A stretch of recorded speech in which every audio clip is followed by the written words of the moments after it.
we are programmed to put self-protection first, but oddly, by doing so, we increase the chances of harm.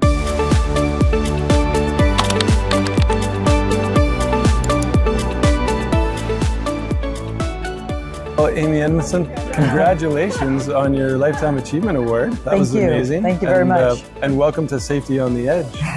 It's great to have you here. It's a great community. Yes, and last year, I was amazed at how many people came out of their session saying, it's so great that everybody's talking about psychological safety. Gosh.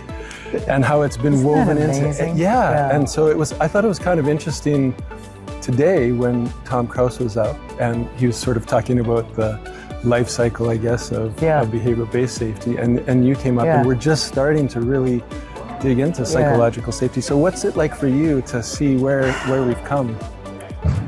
Well, it feels fast and slow at the same time. Right. I mean, on the one hand, as I was saying tonight, I don't think anything I've done or said is anything but obvious. Right. Like everything I've said intellectually is obvious, but behaviorally it's really hard to do. It's really hard to get people to kind of override their self-protection instincts.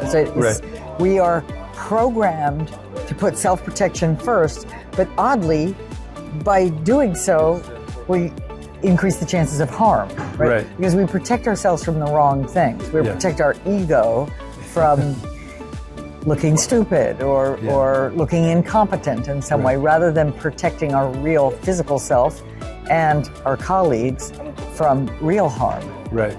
So that inability to speak up when it matters most probably has haunted us our whole, history.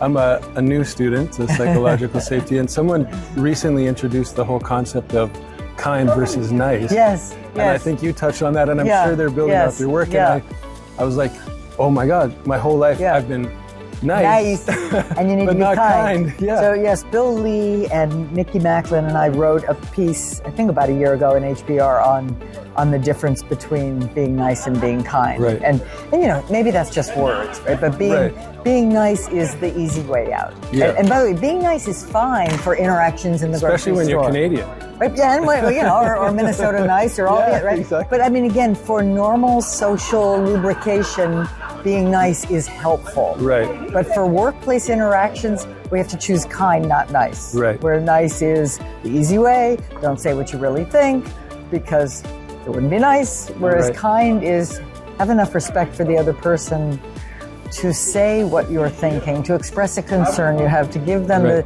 difficult feedback that honestly could help them.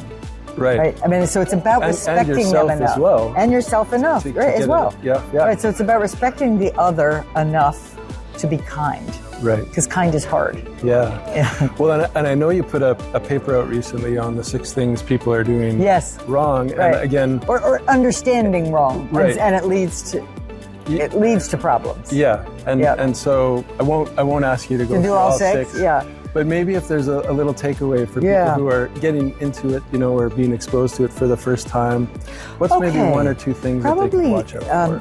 I'll just give 2. One is that psychological safety is about being nice, right? And that we've already talked about, but it's not about being nice, it's not about feeling comfortable. It's a learning environment, right? It's a learning climate where you're going to do hard things and feel uncomfortable. And the other one that is so widespread, drives me crazy, is that psychological safety, that's going to help learning, maybe help workplace safety, but you have to lower the standards, lower the performance standards. Like, no, psychological safety is not in tension with high performance. It, in fact, enables high performance.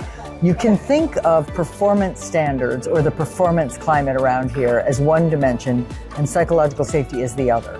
And what you need is both. Right? You need a kind of a commitment to excellence, a commitment to doing the very best we can, and permission for candor.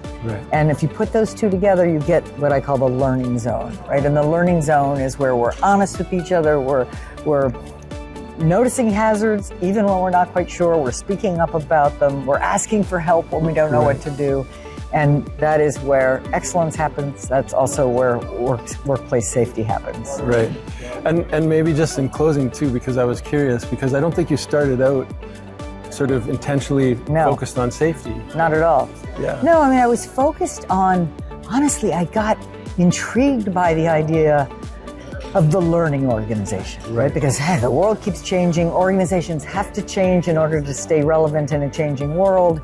And it occurred to me that the real learning that has to happen is in teams, because organizations are diffuse and abstract, and people are, I can learn, you can learn, but if we aren't learning together, it doesn't help the organization. So I thought, we've got to understand how teams learn. Right. And I wasn't focused on safety at all. Safety was almost an accidental discovery that, speaking up honestly, is perhaps more important for safety than for almost anything else. Right. Well, that's fantastic. Right. We're so glad you could join us this year on Safety on the Edge. Thank you for having me. Hopefully you'll consider coming back. Be delighted. Great, thank you. Great, thank you. Looking for more safety on the edge? Be sure to join us at Safety Connect. Register today at safetyconnect365.com or click the link below in the description.